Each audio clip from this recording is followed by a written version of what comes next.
Hi అండి, welcome to my channel.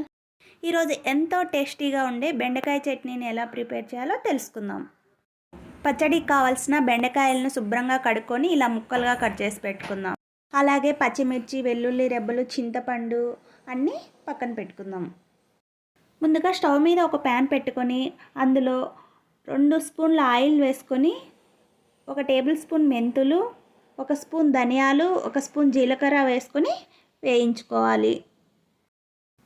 ఇలా కొద్దిగా వేగాక అందులో కొద్దిగా కరివేపాకు, కారానికి తగినట్టు పచ్చిమిర్చి. ఈ పచ్చిమిర్చి అయితే కొంచెం కారం ఎక్కువగా ఉన్నాయండి, నేను కొద్దిగా తక్కువ తీసుకున్నానండి. కొన్ని వెల్లుల్లి రెబ్బలు, కొద్దిగా చింతపండు వేసుకొని వీటిని కూడా దోరగా వేయించుకోవాలి. అవన్నీ వేగాక అందులో కొద్దిగా కొత్తిమీరని తీసుకొని లైట్గా వేయించుకున్నాక ఒక బౌల్లోకి తీసుకొని చల్లారబెట్టుకోవాలి.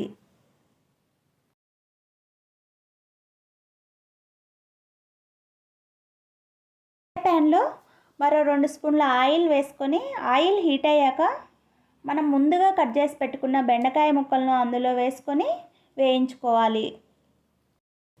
చూడండి, బెండకాయ ముక్కలను కొద్దిగా వేయించుకొని మనం ముందుగా కట్ చేసి పెట్టుకున్న టమోటా ముక్కలను వేసుకోవాలి. పులుపు కోసం మనం ముందుగానే చింతపండును వేయించుకున్నాం కాబట్టి నేను 2 టమోటాలను చిన్నవి తీసుకున్నాను. కనుక చింతపండు వద్దనుకుంటే కొంచెం టమోటా ముక్కలను ఎక్కువగా తీసుకోవచ్చు.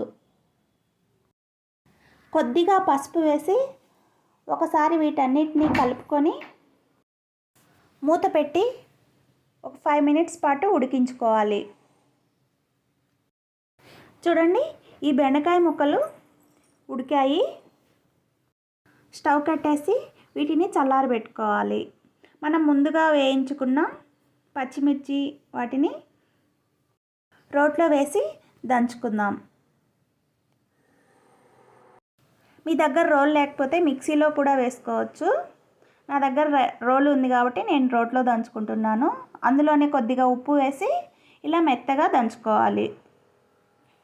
పచ్చిమిర్చిని మెత్తగా దంచుకున్నాక మనం ముందుగా ఉడికించి పెట్టుకున్న బెండకాయ ముక్కలను ఇందులో వేసి దంచుకోవాలి. మిక్సీలో బెండకాయలను వేసుకునేటప్పుడు ఎక్కువసేపు ఆడించకుండా కొద్దిగా పల్పుగా ఆడించుకోవాలి, లేకపోతే జోమ్ ఎక్కువగా వస్తుంది. ఈ బెండకాయ ముక్కలను మరీ మెత్తగా దంచుకోవాల్సిన అవసరం లేదు, కొంచెం కచ్చాపచ్చాగా దంచుకుంటే సరిపోతుంది. ఆ ముక్కలు అనేవి పంట కింద పడుతూ చాలా టేస్టీగా ఉంటుంది. చూడండి, ఈ విధంగా దంచుకున్నాక మనం ముందుగా వేయించి పెట్టుకున్న ప్యాన్లోనే మరో 2 స్పూన్ల ఆయిల్ వేసుకొని పోపు పెట్టుకుందాం. అందులో కొంచెం ఆవాలు, మినపప్పు, శనగపప్పు వేగాక జీలకర్ర, ఎండుమిర్చి, వెల్లుల్లి రెబ్బలు వేసి వేయించుకోవాలి. ఇవి వేగాక మనం ముందుగా దంచుకున్న బెండకాయ పచ్చడిని ఇందులో వేసి ఒకసారి కలుపుకుందాం. ఎంతో రుచికరమైన బెండకాయ రోటి పచ్చడి రెడీ అయిపోయింది. సర్వ్ చేసుకుందాం. ఈ వీడియో కనుక మీకు నచ్చినట్లయితే please like, share and subscribe.